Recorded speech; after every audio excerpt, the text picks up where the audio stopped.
já de saudar e de dar os parabéns por esta iniciativa que, no fim do dia, é uma iniciativa de cooperação e que junta diversas associações. Também saudar os colegas de painel e dizer que o mar fica muito bem a ser debatido a seguir à lusofonia num país como Portugal, porque tem tudo a ver.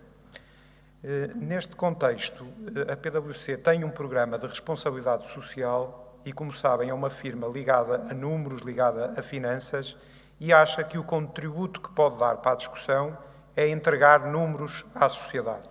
E a sociedade tomará as suas decisões, não só baseadas nestes números, mas num conjunto de outras fontes também importantes.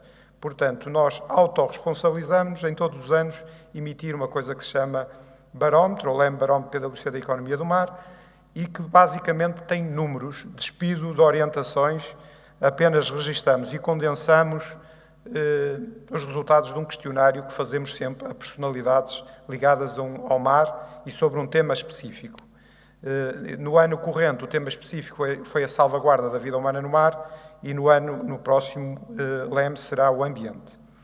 Neste contexto, e porque pediram-me para ser bastante sintético, eu vou passar muito rapidamente alguma informação que pode ser lida nesse documento. E vou separá-la em dois capítulos. Um são temas que nos preocupam no desenvolvimento da economia do mar, e o outro capítulo são temas, casos de sucesso num país que viveu e vive ainda um pouco em alguma instabilidade económica. E, portanto, o mar está provado que é bastante resiliente e consegue, nos ciclos negativos, resistir e, normalmente, não decresce ou decresce menos do que a economia, em geral. Pontos que nos preocupam. O primeiro ponto tem que ver com é impossível nós melhorarmos o desempenho ou a performance ao nível das atividades marítimas sem capital humano qualificado. Isto leva-nos para o tema da formação, quer da formação técnica, quer da formação universitária, e nós temos aqui uns números que basicamente são uma proxy, são um indicador, não representam o total, mas se nós somarmos o número de pescadores, ou somarmos o número de militares da Marinha, ou somarmos o número de alunos que entram na primeira fase em cursos eminentemente ligados ao mar, nós temos aqui três indicadores que nos dão uma evolução. E como podemos ver pelas linhas, não têm subido estes três indicadores. Isto significa que vai ser difícil darmos um salto grande em termos de economia do mar, enquanto nós não treinarmos um número maior de recursos humanos para que possamos ter mais resultados.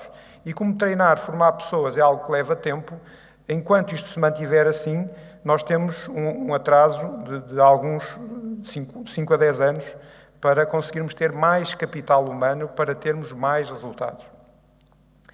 Outro tema que nos preocupa é nenhuma pessoa bem treinada ou bem preparada faz muita coisa no mar sem ter equipamento pesado. Isto leva-nos para o tema da construção naval e de todos os equipamentos de plataformas e outros equipamentos importantes para operarmos no mar. E temos duas hipóteses: ou os construímos e criamos valor na nossa economia, ou os compramos fora e criamos déficit nas relações externas.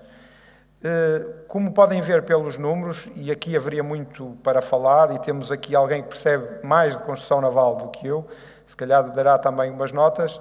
Os últimos anos na construção naval não têm sido famosos. Estamos a terminar o próximo Leme e aí já temos resultados mais positivos, ou seja, em 2015, 2016 há alguma inversão da tendência, mas podemos ver que o passado não foi muito bom nesta matéria. Isto daria uma conferência, o tema não é só português, toda a Europa sofre, em geral, do decréscimo da construção naval. Achamos nós que a União Europeia não dá em devida importância ao tema e, enquanto assim for, vai ser difícil darem saltos importantes nesta matéria. O terceiro e último tema de preocupação tem que ver com a instabilidade económica, fez com que existam grandes restrições orçamentais, e isso faz com que o orçamento das Forças Armadas não se expanda. E nós estamos a monitorar o número de minutos ou de horas que a Marinha navega, ou o número de minutos ou horas que a Força Aérea voa, E também temos aqui notas sobre a GNR em termos das suas operações que têm que ver com o mar. E poderíamos também estar a falar muito sobre este tema. Percebemos que a Força Aérea nesta linha amarela tem vindo a recuperar e, portanto, de 2008 a 2014, de uma forma geral, cresce no número de horas de voo com atividades ligadas ao mar, ao passo que a Marinha tem vindo a descer, uma descida de 20 pontos base.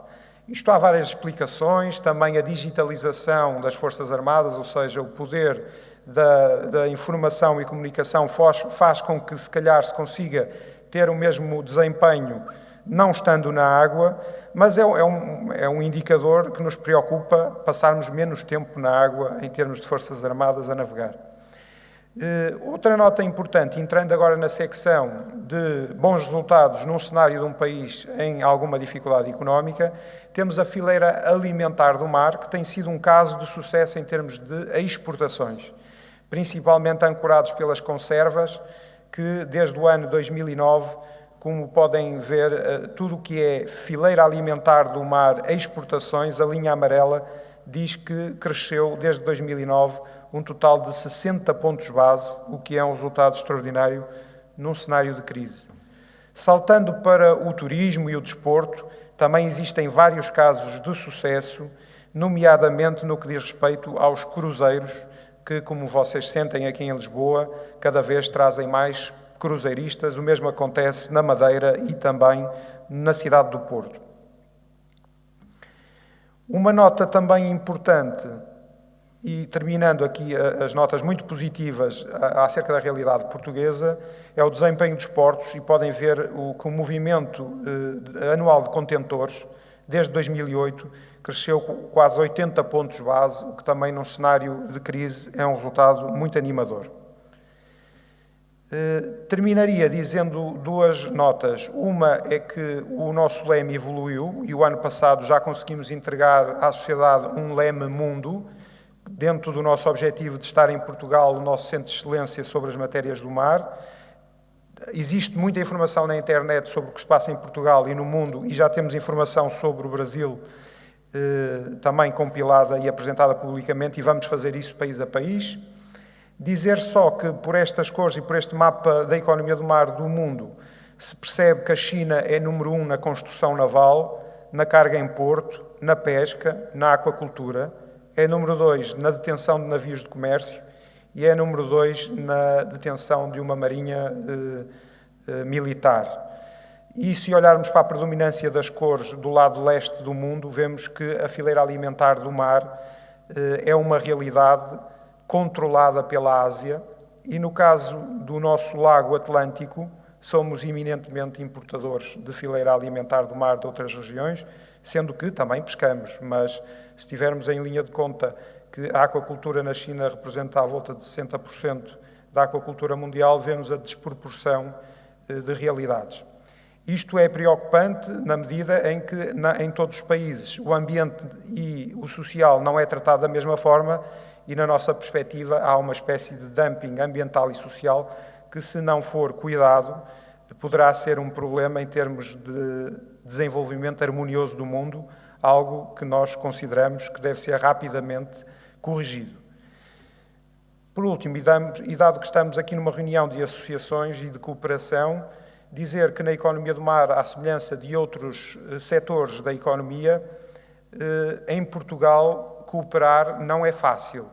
E, por isso, decidimos desafiar o Sr. Presidente da CIP, que também penso que esteve cá hoje de manhã, a presidir algo que se chama Observatório da Cooperação na Economia do Mar e que semestralmente emite mensagens sobre o que é que estes 22 membros acham que pode ser um contributo para uma maior cooperação, e quem conhecer os nomes dos membros vê que estão aqui várias sensibilidades políticas, várias sensibilidades de indústria, e várias sensibilidades regionais. Portanto, a nossa última mensagem foi emitida na semana passada e sublinha o facto de acharmos importante a dinamização da Comissão Interministerial para os Assuntos do Mar. Muito obrigado pela vossa atenção.